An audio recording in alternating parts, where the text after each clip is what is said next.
So you were telling me you did one live show. Yes, I did one live show for a car launch, Hmm. and then I've done like one other show I did where actually they were very anal about the connectivity which they needed. So I only said it's better that I come to your office, and it was in Bombay. So fortunately, it was so I went there and using their land, their infrastructure, their robust Oh, they were infrastructure. anal about the internet. Yeah, they said, suppose your internet crashes on the day of the show, then what will you do? I said, yeah, I mean, ho sakta hai. I mean, you What never was this? know. Was this a gig for Facebook? No, no, no. It So sounds yeah, like something. What's her name? Ankita Das, no? yeah, the chick That who's that, got, that Facebook chick who got into trouble. yeah, yeah, yeah. She sounds like the kind of person who'll be like, if you're doing a gig for us, you will come to our office, use our land because we have secrets, BJP secrets on this, on our network that we don't want on your laptop. Have you been getting these messages from students? I got a lot of messages from students regarding these entrance exam Yes. situation that's going on. A lot of them asking, yeah, hey, say something, do something, and I'm just like, why? लेकिन comedians के कोई सुनता नहीं है ना? Mm. एक तो first of all, यार, मैं people who are watching this, don't put unnecessary pressure on us. We are comedians, you know. हाँ, कुछ भी होता है ना, अरे आसाम फ्लड सर आपने आसाम में बोला लेकिन उसमें नहीं बोला, ओडिशा का आपने नहीं बोला, उसने नहीं बोला, नहीं बोला. Why are you keeping quiet about Sushant? अरे I want to keep quiet if I want to keep. Who the hell are you to tell me? yeah. I I think don't every have time to there's have an something in the opinion. news, अरे yeah. Problem है लोग अपने politicians को नहीं question पूछते, asking us to give opinions है. That just seems to be the thing. Every time something happens in the country, we are expected to say something about it. I don't know if like Narendra Modi ji's DMs are flooded with people saying, "Hey, why are you not talking about this? Or why are you not talking about that?" But Correct. It's only comedians we. always have to have an opinion. Absolutely, absolutely. I think, and I to give back to people. I'm old. I don't have filters, so I just say that. चुप्पे I चुके मेरे को love नहीं how बात I करनी. love how I love how that's a valid excuse. Dude, I'm old. I don't give a shit. I might die anytime. May as well just say whatever I want, no filter. I think Yeah. younger people hold on to their opinions and they think things through because they're going to live for a little longer. So they're like, okay, I have to live with the consequences of what I'm saying. But with you, you never know, na? मतलब, हाँ, see, yeah, and I'm now like, it's just ये last show हो सकता है. everything you do, Atul, After could be this, the last thing after you this do. I sleep. I won't wake up in the morning. How the hell do you know? Yeah. Yeah, So just say whatever. No, वैसे नहीं कि बाद में you felt like shit. I should have said something, you know, but because of political yeah, correctness, I held back. You know, so yeah. I just yeah. But what do you think about what's happening with this whole exam So thing? yeah, just like you and I've been getting, and I've been very vocal about it on my social media. So I've taken a Hmm. stand. Like I think last week there was this entire one day where they had, I think all the students had a hashtag they wanted to trend saying that no exams during COVID or something was there. So I also took Yeah, part in that, yeah. and so actually I have a younger daughter who is Dia, who is actually given, who's in the final year of MA in psychology, clinical psychology. Exams Hmm. are supposed to happen in July. Okay. Obviously they are postponed, and till now they don't have clarity. So I think even though the she comes under SNDT university, so even though I think it's a deemed university, I think it falls under UGC. So Right. there's a case going on right now about where I think the Maharashtra government has put a case that we should not have examination, just make them pass on the basis of the last Projects. year's projects or last year's kind of Hmm. average kind of a thing. But Yeah. I think very recently, the Supreme Court had a judgment no that final year exams have to happen come what may. Okay, Hmm. they may get postponed, but they may have to happen. But the problem with her is that since July, she's been just not and apparently in like wherever she's applied for a job or intern, like even interning she's not getting, because apparently till they don't get proper degree, they cannot consult somebody in psychology, so Right. she can't Right. consult patients, or Hmm. people who are suffering from any kind of mental health issues, to unless she has a proper degree, unless she has passed and things. So as a result of which, she's been actually sitting at home recording my videos for me sometimes if I Which is have. very cool because a lot of people in this country without any degrees are giving opinions about mental health, forensic science. Absolutely, yeah. But I think what the government, the logic for the government saying that these exams should happen, the NEET and JEE exams should happen, is that they don't want the students to miss a year. Correct. So I also, to be very honest with you, and I see I am. It's not that just because the government is saying so. I'm agreeing with them in some level, Mhm. where they're saying that exams have to happen, because if suppose they don't happen this year, suppose they go next year. Number one, They'll have Right. again the students who are in the second year coming to the third are also applying for JEE and ET. So for the same batch of seats, the seats are limited, medical, Correct. and there'll be double the students sort They of will double the students. who are fighting for that same thing. So in a way, they are right. They're saying that we have to get rid of it. Also, I think there is some, I think, uh, weight in the statement where they're saying that listen, malls have started. Like I was hearing some Hmm. interview, something where a father is saying this: "See, my son goes out to play football every evening with his friends. Number one, okay. Hmm. Now things are he's going to the mall also.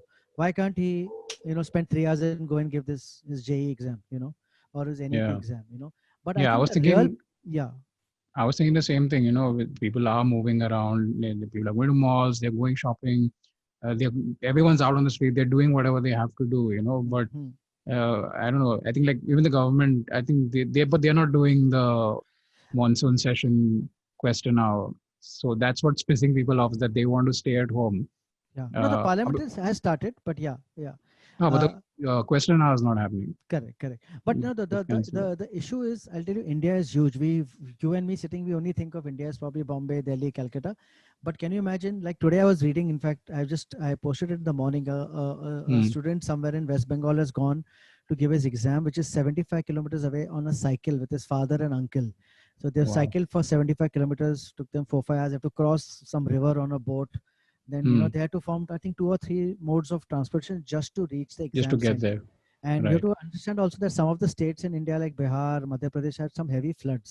Yeah. I was reading again some other interview. I was seeing some interview in the morning where they said that, like, I am in some village here. It will take me like it's 300 kilometers. So apparently in Bihar, there are only two centers, I think Patna and Gaya. The rest of all Bihar students have to go to these places to give the Hmm. exam. And also the thing is that, okay, you're holding the exams and the government is just giving a very reassuring thing that don't worry, we'll take care of you. But nobody's really honestly trusting the government, because Yeah. there is no SOPs. They're not saying that, they're saying that, I think I read that apparently, so they have to download the admission forms for JE, which happened. The Hmm. cards, their Hmm. ID cards for the Right. examination, and there it was just, I think, mentioned that you have to wash your hands before coming into the center. Uh, Yeah. and we will give you a mask. Your mask will not be allowed. We'll give you a mask. We'll do this. But I think people are just not trusting the There's government. a sense of paranoia, I think, with the students. Absolutely, I think at one end, one I think category of students are saying that let's get over that, because see, you have to understand, for like a JE, they've studied for like 2 years, Right. 24 months, 30 months they've studied, and now I think they're tired of just getting over with it and They moving want to get ahead. done with it. Yeah. Yeah, because can you imagine? I mean, those guys are entire 11th, 12th, they've been studying for JEE, now suddenly the exams have been posted. There's no certainty. So I think Hmm. that's what's really bothering them. Parents are paranoid also about that they'll come back home. There are no SOPs. Will they spread it to the grandparents sitting at home, or to the Yeah. parents themselves who are in their 50s?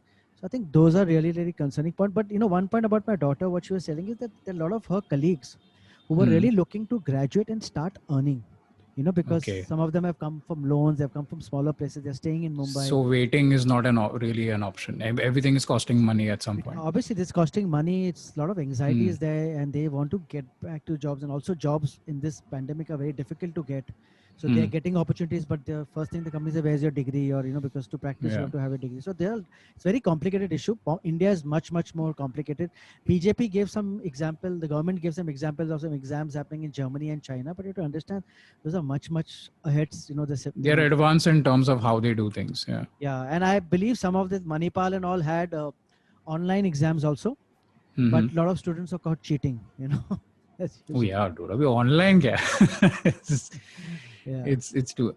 But this brings me to my whole thing about how there's too much pressure on students. Like there was in my time, and I think it was in your time as well. Was it like, did you have, when you were giving exams or when you were answering exams as a teenager, did you have that pressure that if you don't do well in this exam, your life, this exam will like make or break you? Did you have that pressure?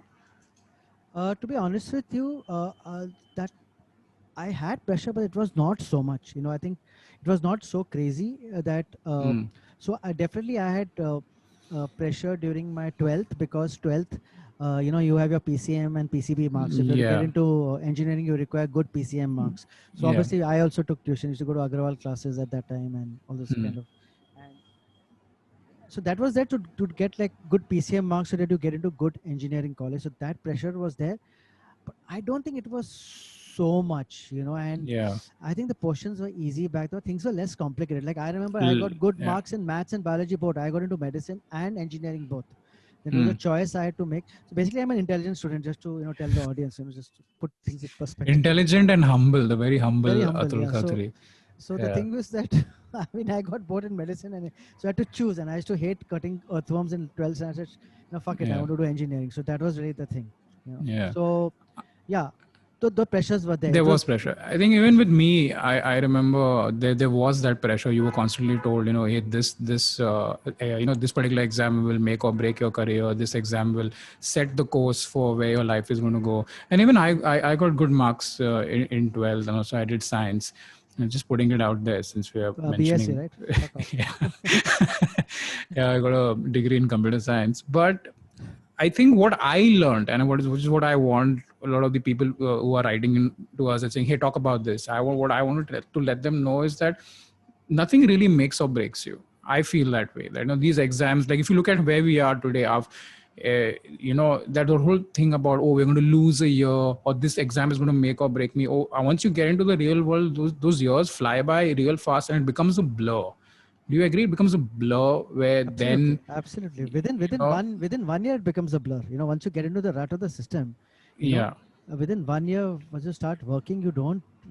Sometimes you forget what your marks are also, which till yeah. 6 months back you knew every percentage point of it. But I'm just trying to yeah, it's okay. I think you guys are young students out there. It's okay if you lose a year. See, it's very easy for us to say okay, you use it, but I'm sure there are Hmm. a lot of people who are taking loans or financially Yeah. dependent. For them again, the year, maybe they won't get a job. What will they do? Even PUBG and all these things are banned now. करेंगे क्या वो लोग? So there are a lot of things which are there probably at the back of the mind. But Yeah. I genuinely think this pandemic, I mean, has given a lot of other opportunities. Like one of the things which I covered in the positive news, Harvard, for example, American Hmm. Harvard in Boston, they have 40 courses available online free. Right. IIT Madras have got to close to 200 courses free. So if you want to really learn something, learn a new skill, Yeah. maybe learn editing, maybe Yeah. do stand-up comedy for a year. Yeah. And you're young, you can always get back to it. Don't take too much stress about it. Matlab, Yeah. because already you have the COVID stress. Your parents are maybe going through stress because of Yeah. their jobs not being there. True, true. And There's then a lot of Modi ji is not uncertain. telling us what he's doing with PMK. So much stress everywhere. It's just Absolutely, yeah, very, yeah. very difficult to get through this. But that's an important point, man. That not to stress about things. I think when I was in school and college, if somebody had told me, "Hey, man, don't just have fun, put in your best and see what happens, because this is not going to matter later on." Like I think I would have enjoyed college a little better. And I think right now these guys also are getting so stressed because they think everything hinges on this one thing when it doesn't.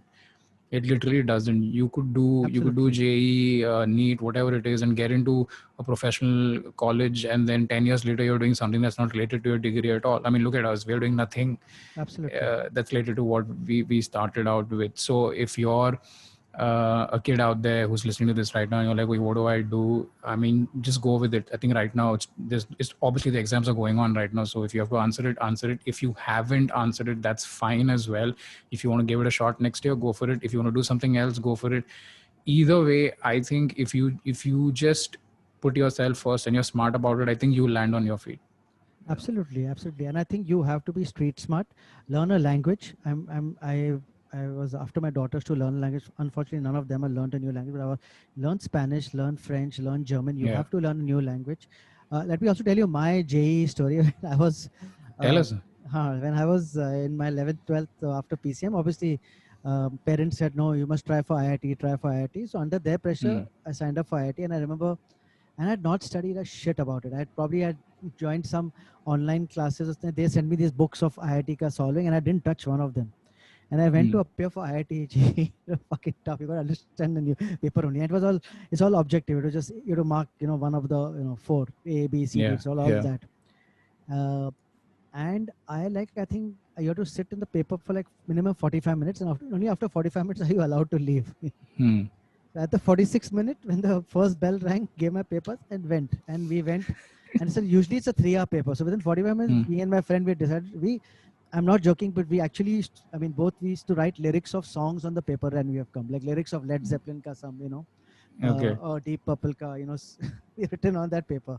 And come, and in 45 minutes, me and my friend, we went to a coffee shop, had coffee, or like we went to the Gymkhana, had some thing. At 3 o'clock, we went home after 3 hours, and my parents said, "Kaisa tha exam, papa? Bahut tough tha. Try kiya, koshish kiya." No, but see, this is done. But the thing is, when the JEE results came out, that time it was not online, so you had to go to IIT Powai. They used to put up the list. Okay. And both of us are such fucking assholes. We went to Powai. Hmm.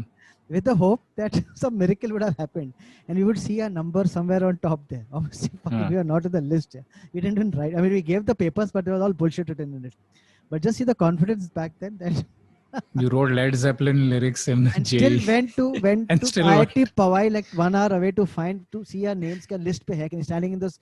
Well, how did you travel in those days? You were in Juhu, no?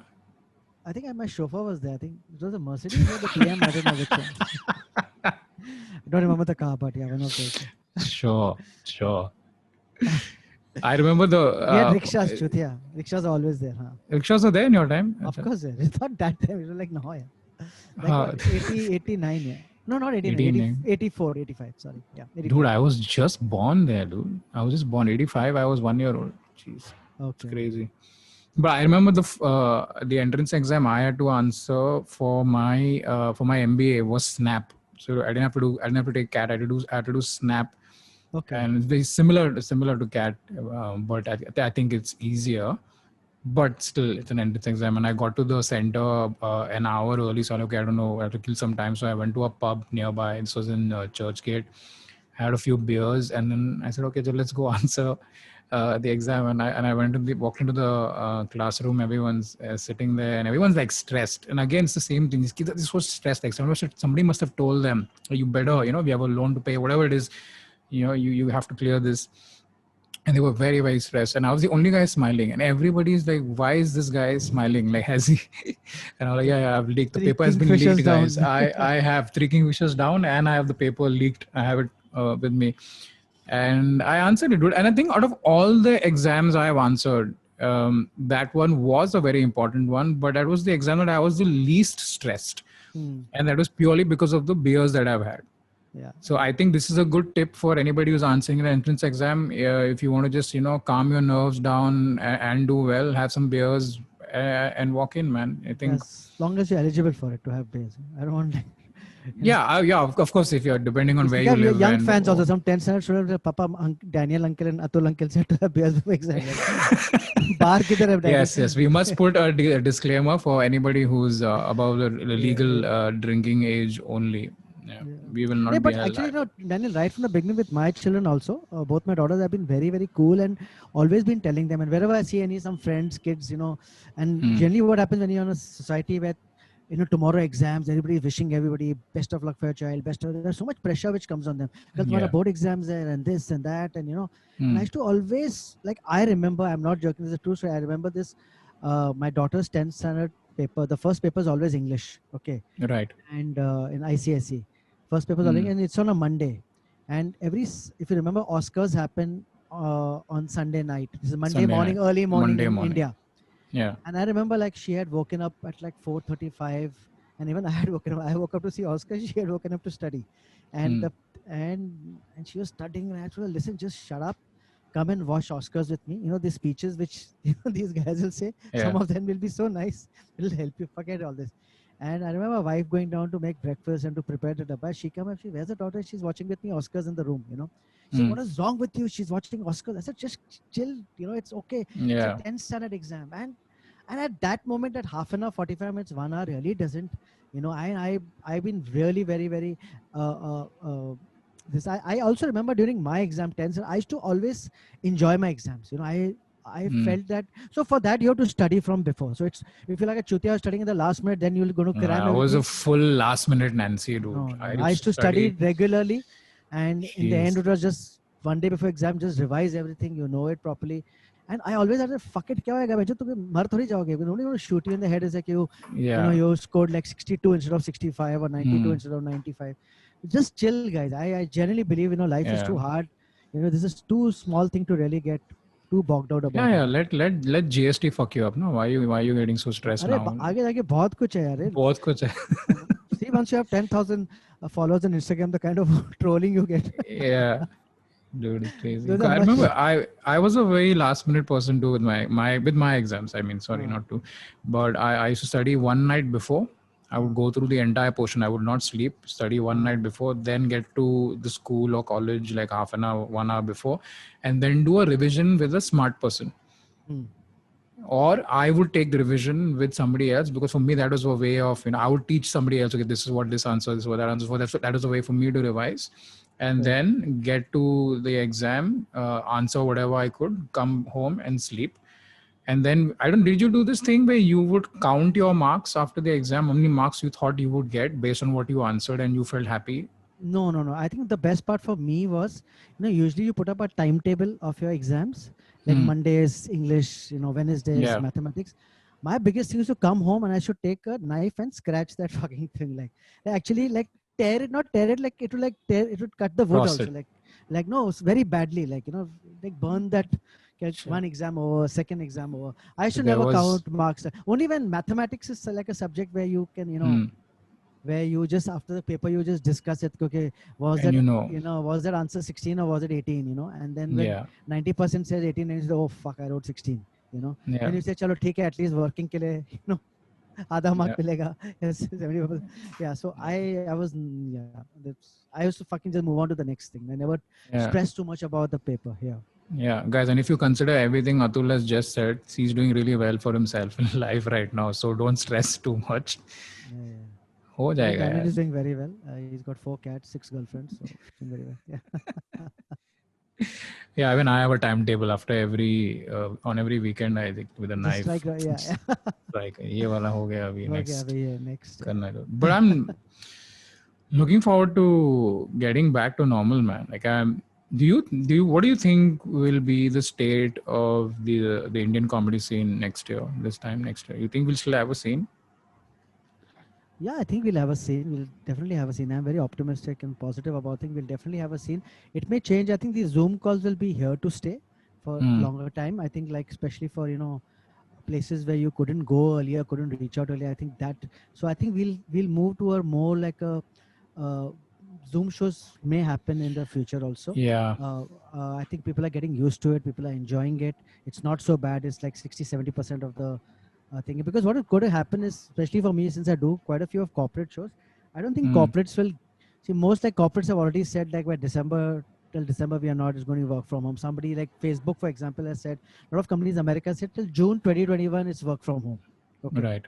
So these companies will have their their parties, their events online, so we will be there. And I think what's going to happen, since the corporate markets are not doing too well, this has been bad. For the next 2-3 years, they'll be into cost saving. So earlier, those lavish parties they used to have in Goa and Thailand and all of the world, all that will stop. Traveling will get reduced. As a result of which, I think some of these Zoom shows and these things online will work for some time hand in hand with live shows wherever it happens. And I think both will stay. But I think I am quite confident once this vaccine is out and everybody is vaccinated. The reason I'm saying why vaccine, because people are, today morning I read the newspaper, people are talking, like 2-3 people talked about the vaccine. Like I think Trump is going to push it because of his election in November. So he's going to definitely try to get some good news out. So there's a lot of pressure on the AstraZeneca and all these companies. But so even if the vaccine is out, it will be slow and steady, but I think people be wanting to go back. There's nothing like sitting in a live club with a beer in your hand, without a mask on your face and laughing loud, I think. And I also sometimes fear that, I think we should get out of it as better human beings, be more empathetic towards the nature, towards each another. I think that will not happen. That will last probably 3 days. We'll have 3 days of appreciation. 4 minutes till you reach your first traffic signal. Then say, mother chod, cut kiya mere ko. That's all that's going to happen. Like I was just thinking the other day, like when things do get back to normal, like what the Indian comedy scene will be like in terms of, and I'm talking proper grassroots comedy, okay? The comedy clubs, the open mics, how much of that is going to be there, how much of that is going to change. Like, I think it's very important for people to pull up their socks, like change, up their 100%, game a little bit. 100%. They have to Like, change. They have to reset what they were doing just before the pandemic, like probably 2 years before the pandemic. There are a lot of loopholes in the system, as a result of which, like I go for some of these open mics earlier, pre-pandemic. I used to go for these open mics, and I used to just be appalled at how they were run, man. And this is not the what is norm. it you didn't like? Like, I have, all of us, it's not only me, a lot of us including you, we have performed at comedy clubs across the world, and forget across the world, like most of us started a career with the Comedy Store in India. Yeah. And I always look up to that, because I generally give a lot of my they were really the beautiful catalyst, in helping us grow, and how to do comedy, True. how to respect time, True. how to respect Yeah. time, how to, if you have a 5-minute set, it means 5 minutes. You can't even go to Yeah. Can't go 6 minutes is a crime. I remember, sorry, I'll have to tell this one story. I remember I was doing this one show at the Comedy Store between three Gora comics, and it was a very old room. The entire some Rotary Club had booked it, so it was some all people in their 40s, 50s, and the three Brit comedians came, and they were talking about everything, which all the audience was squirming in their seats, because they couldn't relate to the humor. First of them, half of them couldn't understand the Scottish accents and the Irish accents, and I got a 5-minute spot, and I I think first time I destroyed kind of a thing, in a spot, and I was supposed to do 5 minutes, and because I had never anticipated so much laughter and applause breaks, that, and at that time you don't know that at 5 you have to, whatever happens at 5 you have to walk off, you have to walk off. You set, you complete that entire set, and I think I went like to 6:20 or 6:30, and I walked down, and I thought Tom would just come and hug me and give me a blowjob and said, "Fuck, you saved the night," But he fired me, and I was so shocked. Like, I didn't sleep the night. He's saying, "What the fuck you are? You think you're the star? You're the open spot. Behave like a 5 minutes means 5 minutes. You're lucky I didn't switch off the mic on you. Yeah. You didn't see the red light on top." So, and I said, then I realized later on life, at that time I felt that he was being racist towards me. They were all white comics. He's white. I'm the brown guy. But then after some time I realized how he was, it's not about you. It's about the night. It's about, and it's about everything else. It's just not about you. And that's what I've seen. I've performed in, Hong Kong. I performed in, we have performed at the comedy festivals in Utrecht and things like that. They run it by the clock. Like, you performed in Australia so many times. Yeah. 6:30 means 6:30 it also start. Your 20-minute set means has to be 20. You can't say, I'm having a good day, so let me do 25. Balls to you, man. I want to. I want to also. No. I want to give the people who are watching this also some insight, because I think we have a lot of new fans, people who have just started watching stand-up recently, in the last 3 or 4 years. So they have no idea what all of this is. So to those of you who don't have any context for the discussion, the Comedy Store, which is one of the biggest comedy clubs in the UK, opened a comedy club in Bombay 2009, I think. And that's when the comedy scene in India pretty much took off, and they would bring a lot of international acts, a lot of British comedians, a lot of American comedians would come down, and that's when club comedy was at its best. Every show on the weekend would be sold out, 300 people, in a proper comedy club with a stage and a mic and sound and lights. It was a night out when you watched a gig there. And then what happened was we started then doing open mics, and we would get these open spots. Like Atul said, the shows would run on the clock. It started on time. Okay, maybe 15 minutes late, but once they started, it ran on the clock. And everybody had to do a certain amount of time. So you have 3 feature acts. So this was a showcase format, the 3 feature acts, out of which one guy would host. All 3 would do 30 minutes each. The host would do 15 minutes on either side of the interval, and you had space for, you had a 5-minute slot for upcoming comedians. That's where we started doing practicing our craft. That's how we got better. We would come to the gigs, just spend time with these guys in the green room, watch them perform while they're on stage, then go backstage to the green room, come out, do our sets, come back into the auditorium, sit and watch these guys. So that is where we cut our teeth, and became good at what we do to some extent. I mean, I always believe that we are always getting better. I think stand-up comedy is the probably the only profession in the world where people pay you to attempt something, and what had then happened was the guy Amar, who was in a joint venture with the Comedy Store in London. He basically took them for a ride, and there was some, I don't know, embezzlement, and I don't know whatever happened behind the scenes, and that kind of ended the relationship with the Comedy Store, and things shut down. And it became the changed. Canvas Love Club. Then it became Canvas Laugh Club, which you would have seen in some of our videos. But then I think for me, it was that partnership ending was when it started going downhill in terms of the comedy club circuit, and if that had not happened, the Indian comedy scene today would be very different. I'm pretty sure a lot of us would be doing gigs in London and Manchester very regularly. They'll be sending people back and forth. So instead of going in one particular direction, we went in another direction, and then as you said, Atul, things kind of like became. Would you think they became less professional as the years went by? Absolutely. As far as the Canvas Love Club, when Canvas Love Club, like Amar took it over, when Comedy Store people went back or they had the case and the name changed to Canada, the things just changed actually overnight. For in the beginning, it felt that it is very good. Like I remember such a simple thing. Like earlier at the Comedy Store, if you were not doing an open spot, you were not even allowed in the green room. Okay, so Yeah. even only open spotters are allowed. Nobody else could come. Like even if you had done a gig like last week, you can't come into the green room. Green room was only for the artist and for the guy who doing the open spot. Number one, they had a fridge there where there should be 6 beers, Budweisers. Yeah. And it was like 2 for each of the main acts. So as a opening spot, you couldn't touch the beer. You had to buy a beer. Yeah. That's how you run a club. Like when Canvas Love Club came, then it became free for all. You could have 20 beers. You are having, my 6 friends were having, my wife is also coming and having, which that time sounded good. Amar was that way generous, saying that ha karo tum log, it's your, my children, party and all in the green room. But then finally, I know at a stage it happened that the poor waiter who used to serve us, he used to buy money from his own pocket, food, and he used to not get reimbursed from Canvas Laugh Club. So we had to he was paying for a lot of stuff. on the poor of that poor on the waiters, salary. So so I think these were, and overall stop. The green room became for free for all. Became like a smoking up. The standard went down completely in terms of decorum. The way people were not getting paid on time, both the staff and the comedians, and that kind of.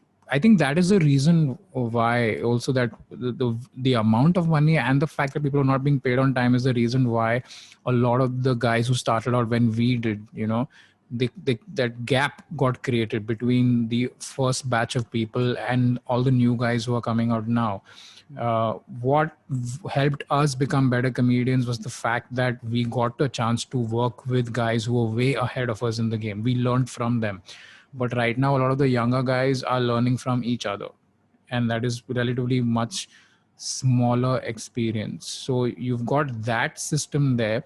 And the fact that we've got comedy clubs largely that are being run by people who don't know how to run a comedy club. I think they know how to run it, but I think they get too intimidated by the comedians who are probably big names that they give them a lot of leeways. For example, like I am telling you, like so I whenever I'm in Bombay and I don't have gigs, and whenever my wife allows me, I always go and watch open mics and watch shows. I think the biggest learning I got from comedy, and this is recommendation I give everybody who asks me, so give me one recommendation, one tip. I said first, and go and watch live comedy. Today in Bombay, Delhi, there are a lot of these places. There's a live comedy show happening everywhere, every day. Saurabh is doing a show, Aditi is doing a show, you're doing a show, somebody else other doing is either is 1 hour solo or things like that. I'll tell you, and I used to go and watch that. Like I'll tell you, there was this one Saturday last year, I think same time, where 4 specials were happening on the same day. Okay. So 4:30 was Veed's Netflix recording at Mahalakshmi Studio. Okay. Right. Then after that was Khamba was workshopping for the first time his new thing called Lemon and Peaches. Lemon and Peaches. Yeah. At 6:30 at Coco Cafe, Bandra. Then Rohan Joshi was recording his Amazon special in Bandra. Yeah. And again at 10 o'clock, Kenny was doing his workshopping of his 1 hour, which he was going to shoot in for Amazon next month. On one day, there were 4 big names doing their 1 hour social, Netflix, Amazon, all these teams. And that one day I told my wife, listen, this Saturday I'm not from 2:30. Don't talk to me. I'll come home straight at 12 o'clock in the night. You know, Mm. I bought my Veerska ticket. I bought all the tickets. I bought Rohan. I went in completely because OML was shooting it. But rest every tickets I bought, Mm. and I went and watched every show. Okay, and forget that. Okay, I watched the show. I also watched who are the other comedians there. Okay, Mm. वीर के में कोई नहीं था, Mm. खंबा में कोई नहीं था. Rohan, I think I met you. I met Kamra. I was there. Yeah. 2-3 comedians we met. Again, Kenny, there was nobody. No, see, these are big names. These are good comedians. You know, Veer is shooting his Netflix special. Forget anything. Don't like Veer's material? Fine. Go and see the 16 camera setup. Go and see the Mm. lighting, because go and start imagining that one day you will have your own Netflix special, maybe in a room like this. Look Yeah. at, you know, you put lovely lights underneath the chairs and so much the set and everything. You know, how do you run a show? How does a comedian play? There were, so all that I mean, honestly, I had heard Veer said before when he was workshopping, but I went to Yeah. see production. I had seen Rohan's thing at just 1 month back somewhere else. But again, I went to watch the show because I said, no, this is important. When he's shooting, I want to see the camera angles. I want to see all these things. I want to see how his Mm. material is changed from there. Hardly anybody. Aziz Ansari came to India. He was workshopping Yeah. at Cuckoo Cafe for 1 week. Then he did one show there. I went 3 nights. I Mm. went to see him twice in Cuckoo Cafe and once in NCPA when he was doing it. The reason I'm saying is not that I'm saying I'm the big guy or something, but I learn a lot by observing other comedians, and I've seen that I don't see any new faces over there coming and watching Yeah. them. You know, they are Yeah. probably sitting at home watching the Bill Burrs and the Dave Chappelles and, you know, giving opinion on each other's things. But come and Mm. watch comedy, forget everything. Come and watch his crowd work. Come and how he comes on stage, how he removes the mic from the mic stand. You know, Yeah. for a long time, my biggest fucking fear on stage was how to put the mic on the mic stand back as soon as a gig gets over. You know, how Yeah. smoothly you should do it. You know, Yeah. so if you have a 30-minute set at 28, you start wrapping up. You go very casually towards the end, pick up the mic, Dude, get it here. I used to practice that. I used to when I get to the club early for sound check before the audience was let in, I would practice taking the mic off, putting the mic back on the stand, Yeah. placing the mic to the side, all of those things, and those are again, like you said, those small things that you observe. The professionals do, you know, and then I get what you mean. You have to pick up these finer aspects of stand up, whether it's production, whether it's you know, just habits, whether it's how you dress for a gig.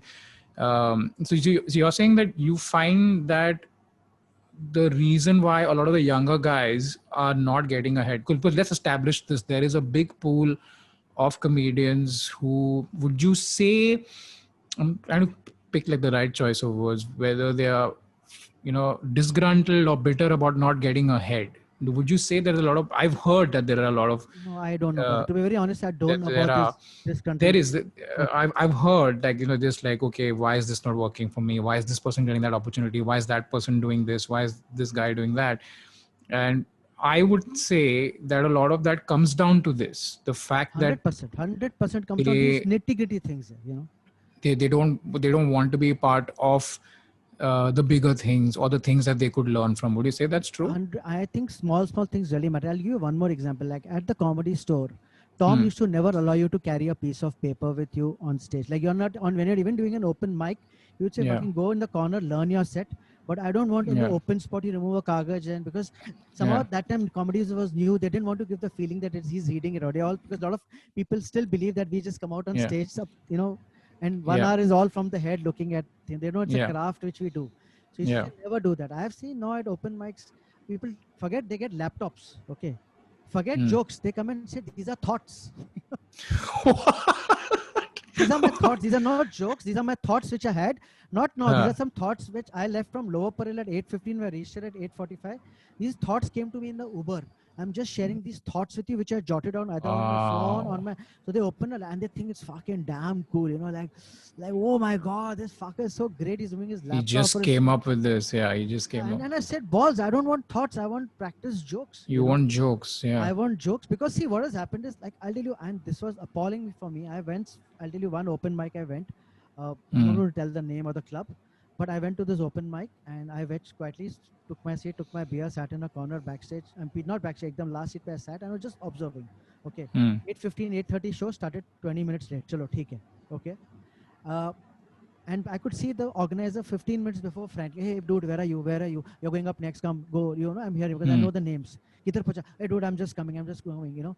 And then what happened was all the comedians went to that balcony and they're all standing there chatting.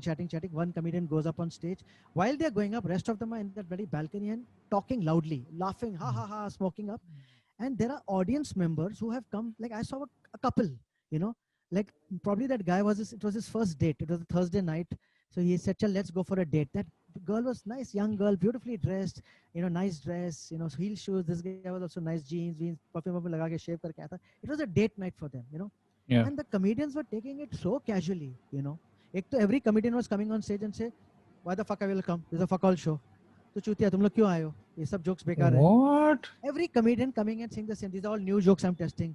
Are you serious? You paid 250 for this? You know, every comedian, the host was coming again and again and again telling the same thing.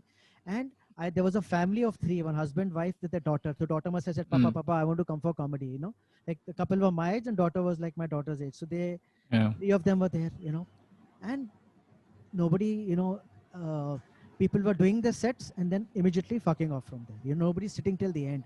I went to the extent, I went to the balcony, I got to say, either I said, whether you fuck off, you guys first shut the fuck up, okay? Either shut the fuck up, and otherwise, and I also said, anyway, in the room today, there's a slow night, there are only 20 people. Why didn't sit you inside? Inside and clap, you know, Yeah. you know, give, you know, encouragement to you. I'm sure you've heard these jokes 10 times before, but we used to also do that. I know at the comedy store, when we used to do our open mics, our open mic night, Tom had a clear rule, all of you have to sit in until the end, nobody fucks off. The audience. And you have to clap. You need to come and say, there was a briefing before that. Hey guys, this is how it's going to do. You have to all clap, even though he's a competitor. Clap. At that time, there used to be competition also. Aajkal to competition nahi hota. That time, you know, guy got to win like a certificate or some shit like that. So these are some very basic things, you know. As you said, wear clothes. I think I saw this one comedian, I'm not joking, wear nice clothes. I mean, it's not like people are coming. Where I'm saying, I remember there's a true story comedy store. I once went to watch a show because I used to go to watch a lot of shows there.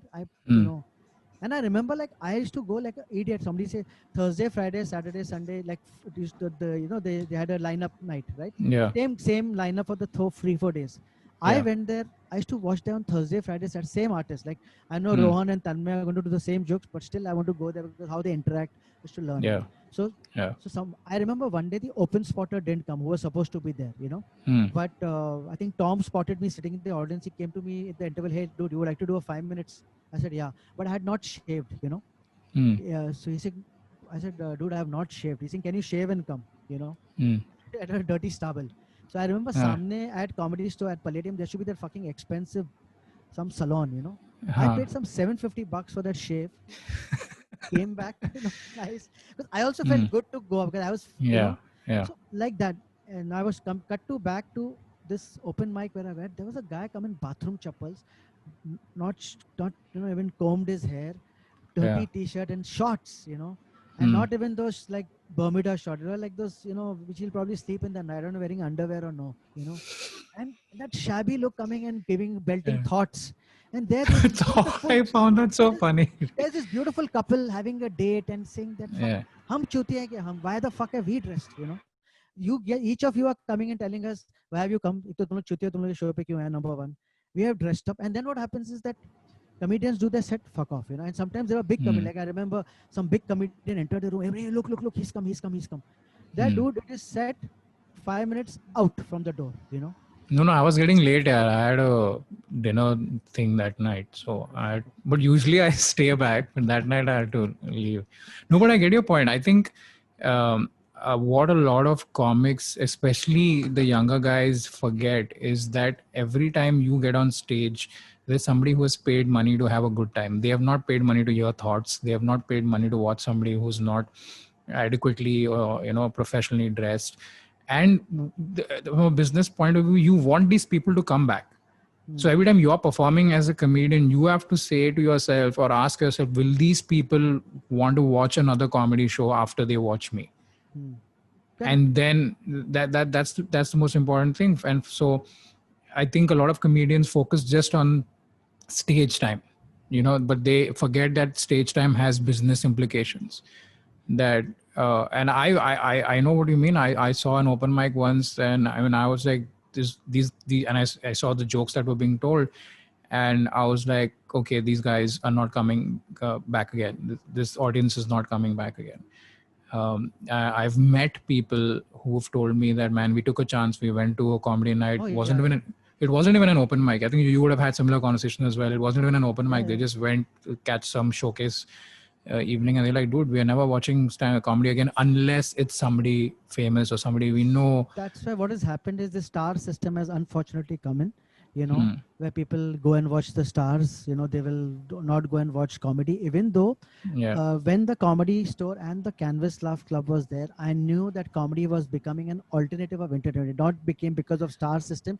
People Yeah. knew that they would come to a nice place in Palladium, 300-seater, expensive drinks. Yeah. Like, you saw the crowd used to dress up on Friday, Yeah. Saturday nights at Palladium. Yeah. Like, awesome. Yeah. It was like a New Year's Eve kind of dressing they used to do, and they used to come to watch a comedy show. Maybe they Exactly. had But plans after that, but yeah. what I'm going to tell you is that it was a proper night, and they used to come and say, we chose you over a movie that Friday night. Yeah. So Yeah. the tickets were $750 at Canvas. And that's where my point of the clubs having to step up their game comes in. A reason why 100%. you had a good time at the comedy stores, because the comedy store, the management of the comedy store took the responsibility to make sure you had a good time. Everything from the way they did the place up, to the ambience, to the music, to the discipline of a Ushers show, to the ushers and all of that. And I think that's missing with most of the comedy clubs around today. The comedy store was able to create a name for itself. If they were unheard of in India, but they still managed to create a name for themselves and pulled a crowd in. For me, I think a good comedy club is a comedy club that can say that, hey, you know what? It doesn't matter what day of the week it is. It doesn't matter who's in the lineup. We get a good crowd. That where the venue is the star. And this is what happens at comedy clubs all over the world. Whether it is So in London, whether it's the Laugh Lounge in Perth, and all these Takeout in Hong Kong. Yeah. Takeout Hong Kong, and Comedy Cellar New York. People are lining up to watch comedy. And not a particular comedian. They know that if I go to this place, I'm going to have a good time. And I think what has happened is comedy clubs in India are too dependent on famous comedians to get the crowd in. And if it's a different lineup with comedians who are not as popular, then you've got 3 people sitting in the audience or 4 people sitting in the audience. And I think that discipline that the comedy store had in terms of, okay, whether it was starting on time, whether it was the kind of production that they did, that kind of created that appeal for people to go like, okay, yeah, this is a place that I want to be at. Like if I'm going out on a date, I want to go to a nice, good looking room that has, XYZ things that will make sure that I have fun. But if you're going to have... Yeah, and comedians coming with a nice, good, with the A game, even though it's Thursday night, we never went to comedy store like saying we'll come and, practice our thoughts here.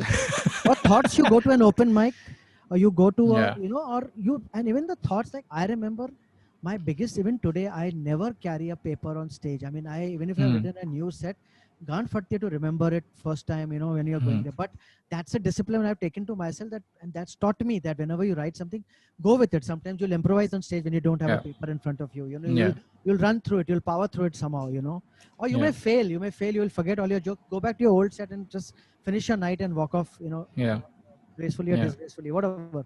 But I'm just saying that, don't go with crutches, go with the proper thing, like I'll tell you, there's a Hong Kong comedian who had come, I think last year he or she had come, again, told me, can you set me up? I set up in one of the comedy clubs here in Bombay.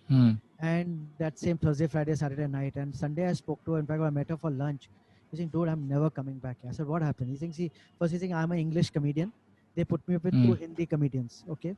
So first the lineup itself was wrong because audience gets confused, Yeah. He's saying each guy was supposed to do 30 minutes, and she came from Hong Kong, from Jamie's Takeout Comedy Club, which is run like clockwork precision, proper red light, proper host coming and introducing, and there's a proper, it's like a proper comedy club. Yeah, guys, also just to let everybody know, when Atul said red light, that's not a specific part of the comedy club that has prostitution going on.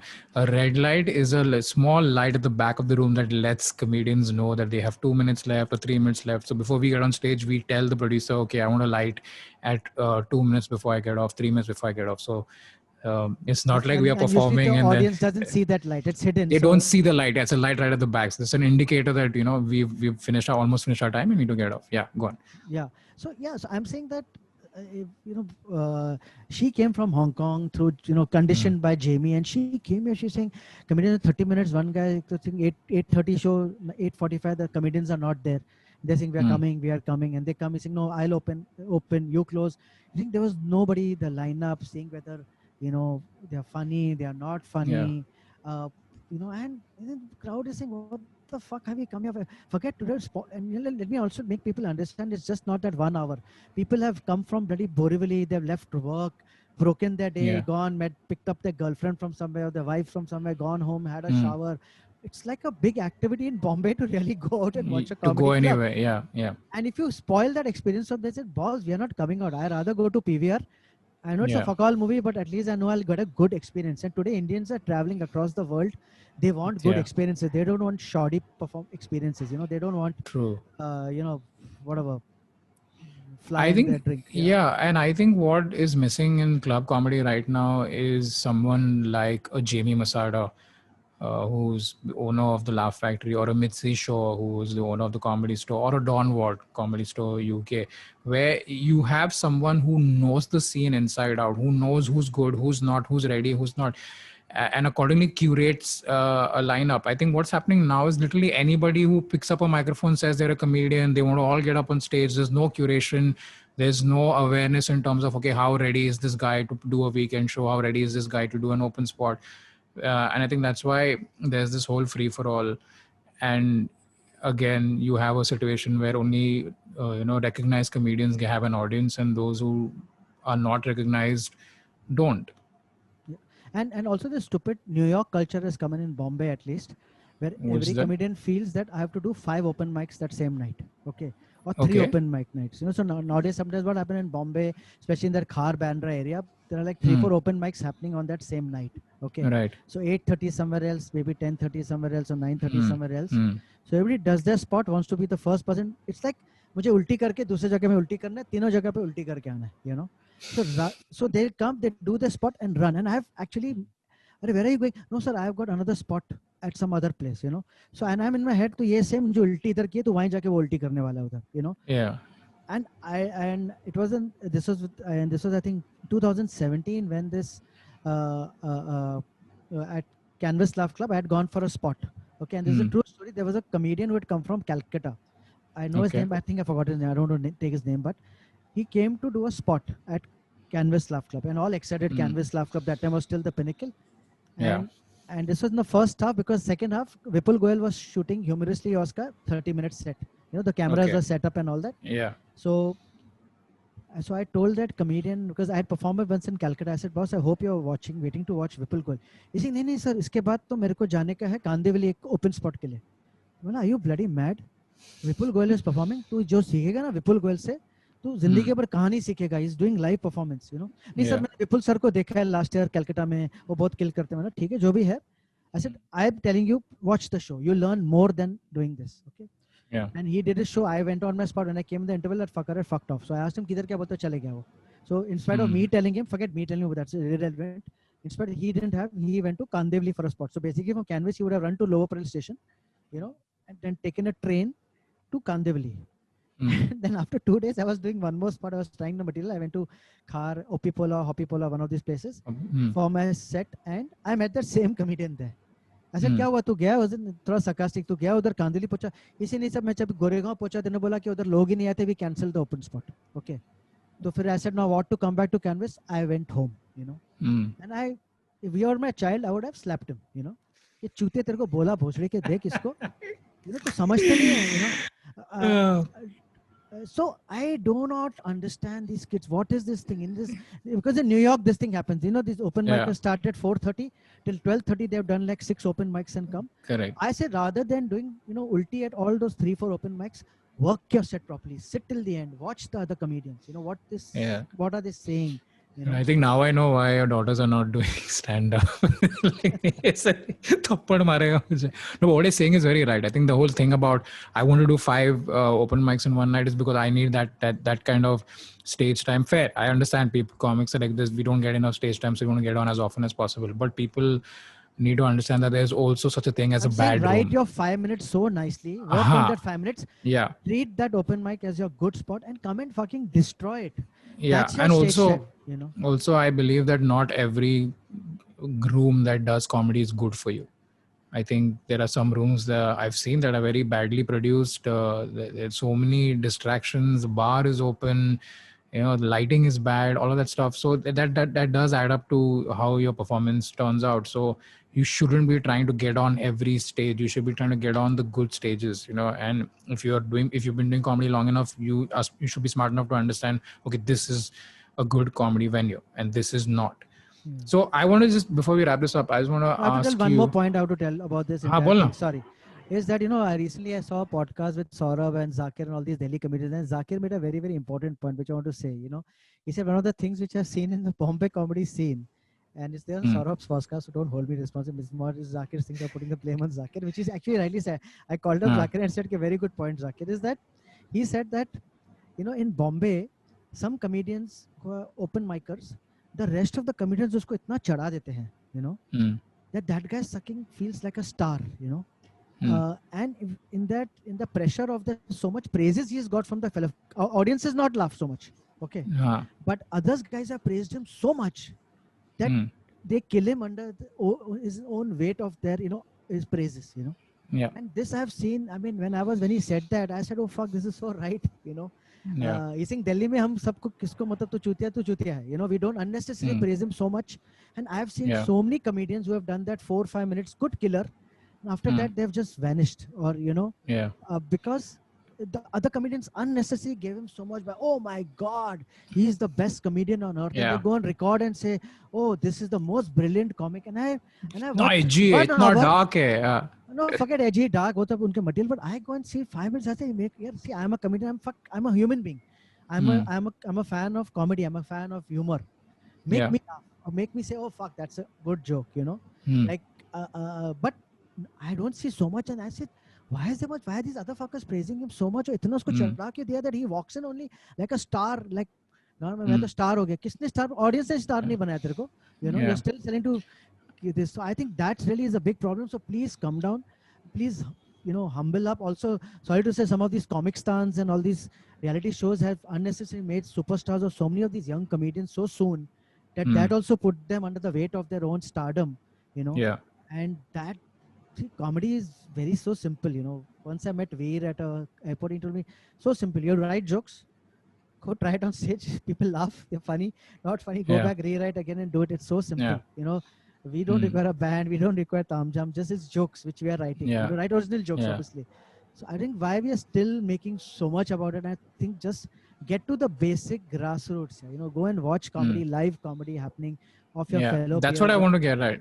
Sorry. Tell me what you think now, once we get back into the real world post-COVID, what should comedians do to up their game, and what should comedy clubs do to up their game?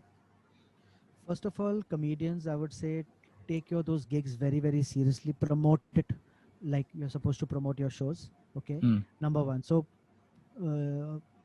I like till today. I may be selling tickets, but I pimp my shows like how, and it's not because the tickets are not selling. Even in this pandemic, whatever Zoom show I did, I sold out every show, whatever with the limit capacity what I kept.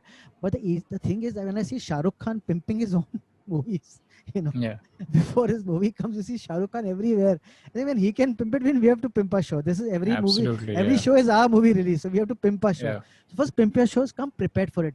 I mean, forget dressing up. You want to dress up, don't dress up. But I have a belief, like in comedy store, you couldn't go in chappals on stage. Who was that Don's daughter? I forget what was the name here. Charlotte. She would have whipped you. If you went with chappals and all. Yeah, she would say socks and shoes both. Yeah.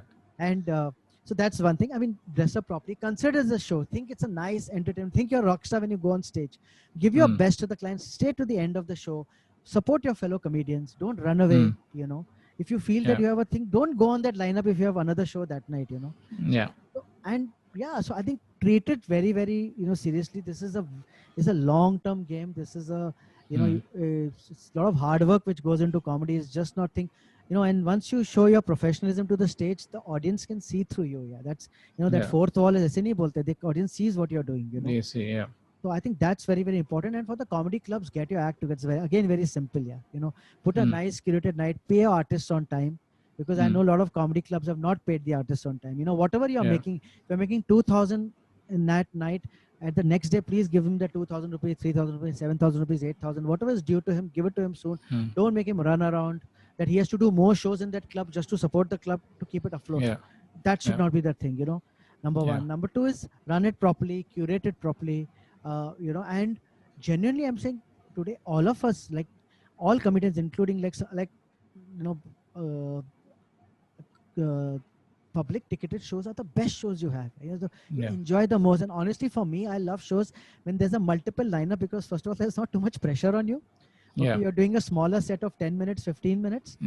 And also there's not too much. And then you just enjoy the camaraderie in the green room and fun which you have in the green room, which generally when I do my own solo shows, I miss that the most. You know? Yeah, all of us. Yeah, anybody who's doing solo shows right now doesn't get to have that. Yeah, true.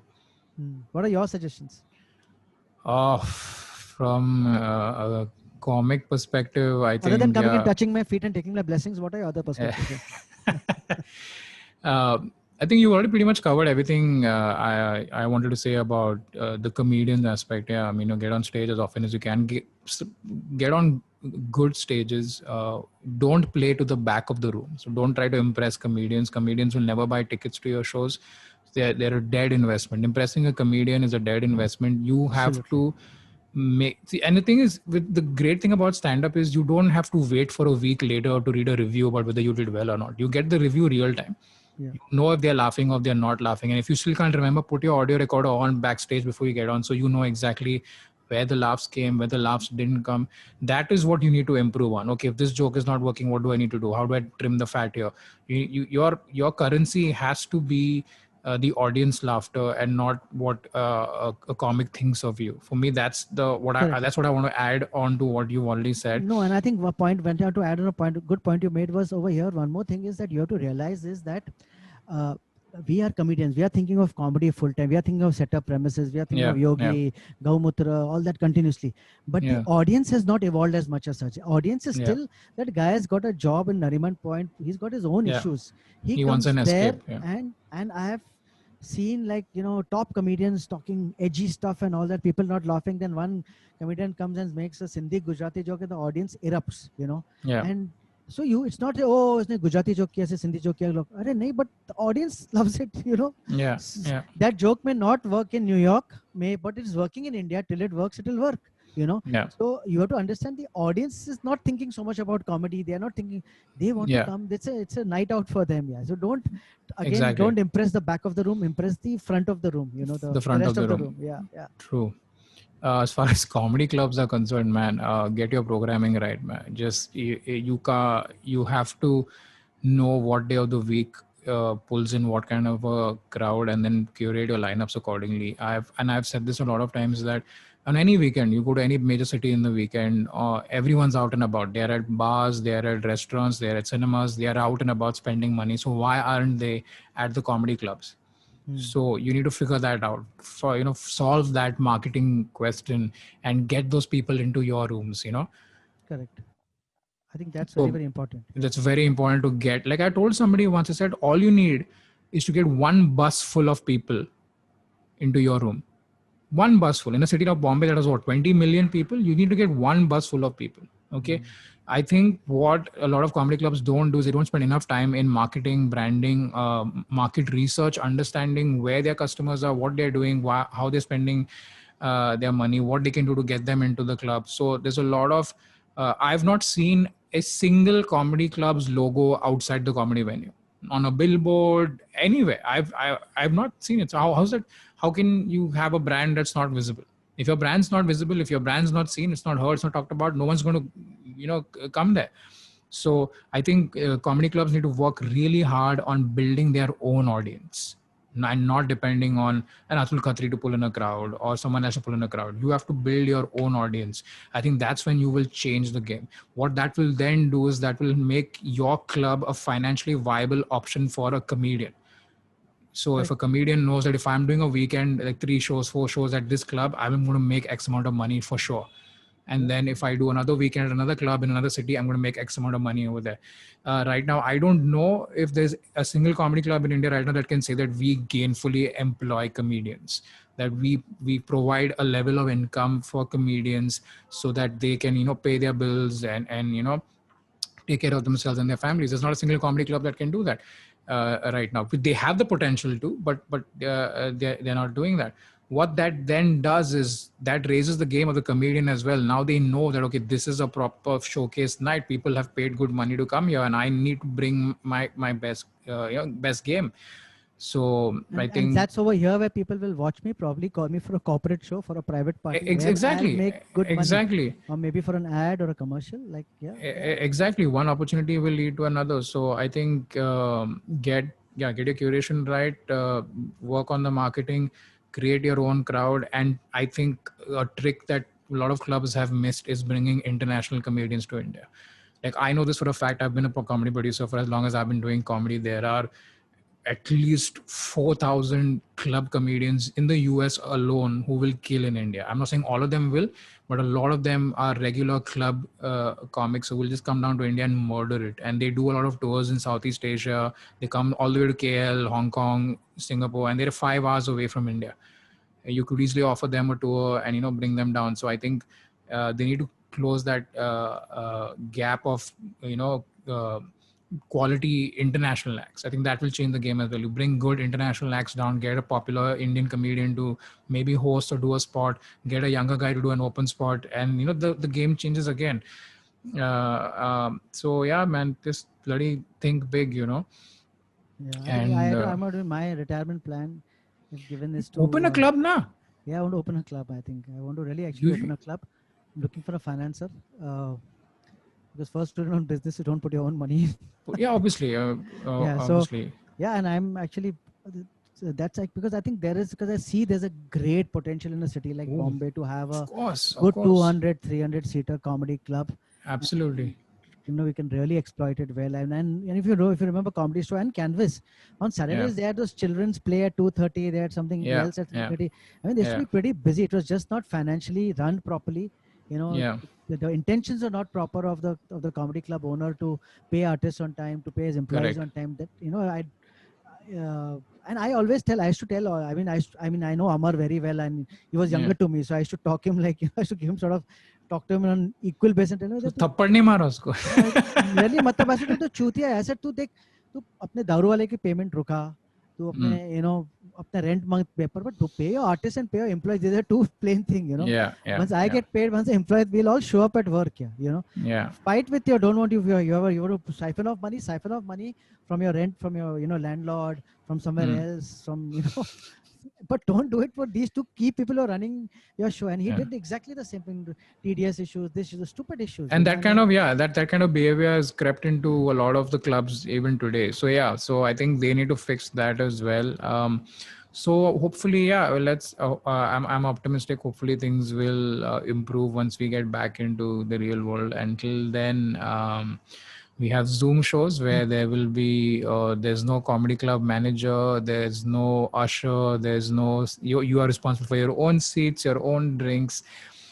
So till then, you can catch Atul or me at a Zoom show near you. And I think, are you having fun with your Zoom shows? I'm having a lot of fun with my Zoom shows. I love my Zoom shows. It's good fun. Yeah. So if you haven't tried them out yet, I definitely suggest you go check out a Zoom show. It's very, very entertaining. It's a very different kind of comedy experience. So definitely give that a shot. Yeah, and just to let you know, I have my own Zoom show on 25th of September at 10 p.m. It's a Friday 10 p.m. show. Tickets at atulkhatri.com. Go and buy tickets. So all Daniel Fernandez fans, this month avoid Daniel. He's done too many shows. Go check out Atul's, and then you tell your crowd to come watch my shows.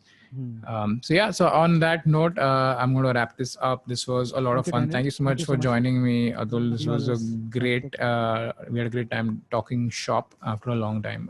So glad, I hope you had fun.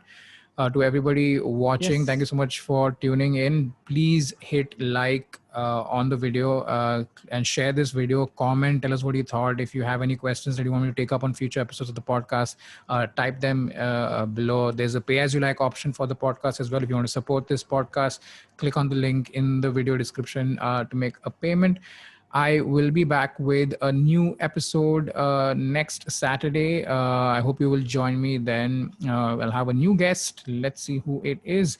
So I'm going to say goodbye now. Thank you so much, Atul, for joining me. Please, if you are not doing this already, please give Atul a follow on Instagram. Go catch a show. And me as well.